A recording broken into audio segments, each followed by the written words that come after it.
ગુરુના સાધનાથી કર્મ બળે, બીજી કોઈ કર્મથી બળતું નથી. એ મારા ઘણા બનાવી લીધું. વાલીઓ ભીલ કેટલા માણસને મારી નાખતો ને એવું લૂંટતો હતો, એને એક નારદજી મળી ગયા, ઉપદેશ લીધો તો તરી ગયો. કેમ તમે આ માર્ગમાં આવશો, તમારા કર્મના બદલા નહીં દેવા પડે, બધા તમને નીકળી જાવ, બધા જ કર્મ તમારા ખતમ થઈ જવા. પણ એક જ મંત્ર એવો છે, આ મંત્રની તાકાત છે કર્મ થાય. બીજા ભરતા સરતા કોઈ મંત્ર ન મારી શકે, કોઈ. એક જ ગુરુનો મંત્ર એવો છે, શ્વાસ ઉશ્વાસની સાધના. એનાથી તમારા કર્મનો પટો છે ને એનો લેખ ઉપર લખેલો છે. આપણે જે ઉપર ઓળખાણ ઉપર ને આ ઉપર આમાં બેઠો છે, અહીંયા બધું આમાં ચક્કર છે, એમાં બધું લખેલ છે. એ તમે ગુરુનો ઉપદેશ લ્યો ને, જેમ આ ઘરમાં એક મીટર અત્યારે બધા બલ્બ મળે તો આમ હવરું ફરે ને, એની તમે જેટલું બારો લે યુનિટ ચડક ના કરે. ગુરુનો ઉપદેશથી તો પછી ઊંધું ફરે, જીરો થઈ જાય. 3 મહિનાના હાફ દીમાં જીરો, તમારા જન્મનો કર્મ 3 મહિનાના હાફ દીમાં ખલાસ થઈ જાય. ભજન કરી શકો તો વિશ્વાસ રાખી. ફક્ત 3 મહિનાના હાફ દિવસમાં જન્મના કર્મ ભરી જાય. આટલું સસ્તું છે. પણ પરિપૂર્ણ ગુરુ ઉપર વિશ્વાસ ને પરિપૂર્ણ ભજન ઉપર વિશ્વાસ અને શબ્દમાં સુરતા લગાવીને એનું મન ક્યાંય ન દોડે, ટૂંક સમયમાં કરવાના બધા મળી જાય. અને બીજા જાપ તમે આખી જિંદગી લાખો જાપ કરશો, આપણા જે દિયાના વડવા કંઈક ચાલે કે મંદિરના દર્શન કરી જાપ કરી તો કોઈ ફરક ન પડે. બીજાથી કર્મ નથી હોવાનું. આ એક જ મંત્ર આવ્યો, આનાથી જ વળે. એટલા માટે ગુરુ પરંપરા છે, એટલા માટે આપણા અવતારો ભગવાને બધા ગુરુ કર્યા. એ ગાંડા નતા, આપણા અવતારો કોઈ ગાંડા નહીં. જન્મ લઈને વળી પણ ગુરુ કર્યા. માણસના જન્મ આવે ને એ અવતાર થયા પછી પણ ગુરુ કર્યા. અને આ મંત્ર લીધો.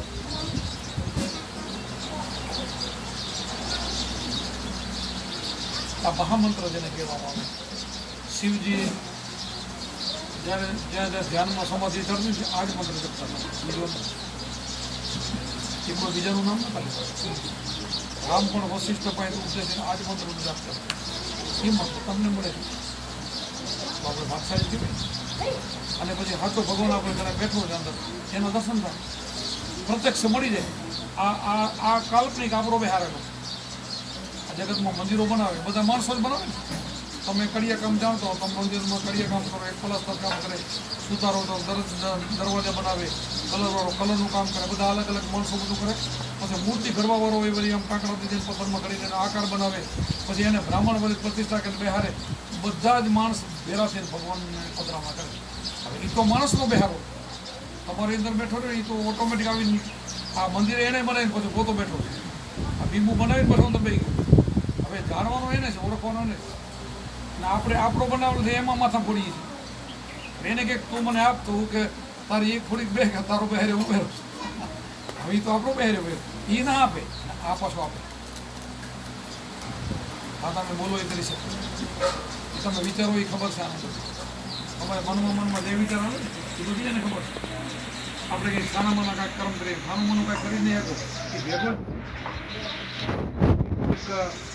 ગુરુએ 2 શિષ્ય બનાવવાના હતા, 2ની પરીક્ષા કરી. 2 છોકરાને જો બેટા અકેલા, કોઈ ન દેખે ત્યાં જઈને ખાઈ જવું. એક ધોળીને નતો હમતો થયો તો આવે ખૂણામાં જઈને કોઈ બધા લમણા વળ્યા, કોઈ ન જોયું ઝડપીને આવતો રહ્યો. બીજો થયો વિચાર કર્યો, ગુરુમાં જે કીધું તો ખરું, પણ પરમાત્મા બધે જુએ છે, ભગવાન જુએ છે. હવે ગુરુમાં કીધું કોઈ ન જુએ તો મારાથી ખવાય નહીં. ગુરુમાંની આજ્ઞા લેવા જવી પડશે. પહેલાં પાછી લઈએ ગુરુમાં કામ બેટા. તો બીજું તો કોઈ જોતું નતું, જ્યાં જોઈએ તો ભગવાન ભેગો હતો. એને ઉપદેશ આપ્યો, ઓલાને તકલીફ નથી. આ વાત આમ છે. પરમાત્મા જ્યાં જઈને અહીંયાનો માણસ વિદેશમાં હોય ને તો એ વિચારે ખબર હોય, એ યાદ કરે એટલી વાર પહોંચે. આપણે મંદિરમાં કોઈક હવાગઢનું તાળું લીધું એ બારો ઘેરે જાય, વિચારે ફેરો જાય ને એ અંદર બેઠો છે. એ પ્રગટ થઈને કામ કરે. મને અત્યારે ભીડ પડી ને, હું સમાધાન એનું કરું ને, એ હાજર ભાઈ બેસી જાય, તમારા બેસી જાય, તમે મારા ઘરે મારું કામ કરી જાઓ. 10 થી 52 કામ કર્યા, એમ ઓટોમેટિક કામ કરી જાય એવું.